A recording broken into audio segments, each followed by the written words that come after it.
کیا انہوں نے نہیں سمجھا کہ جس اللہ نے آسمانوں اور زمین کو پیدا کیا اور وہ ان کے پیدا کرنے سے تھکا نہیں، وہ اس بات پر بھی قادر ہے کہ مردوں کو زندہ کر دے؟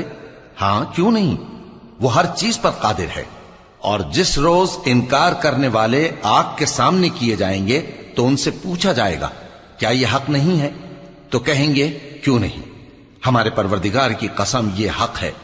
اللہ فرمائے گا کہ تم جو دنیا میں کفر کیا کرتے تھے تو اب اس کی وجہ سے عذاب کے مزے چکھو۔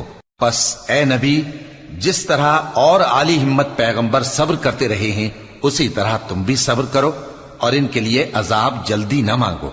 جس دن یہ اس چیز کو دیکھیں گے جس کا ان سے وعدہ کیا جاتا ہے تو یہ خیال کریں گے کہ گویا دنیا میں رہے ہی نہ تھے مگر گھڑی بھر دن۔ یہ قرآن پیغام ہے جو پہنچایا جا چکا، سو اب وہی ہلاک ہوں گے جو نافرمان تھے۔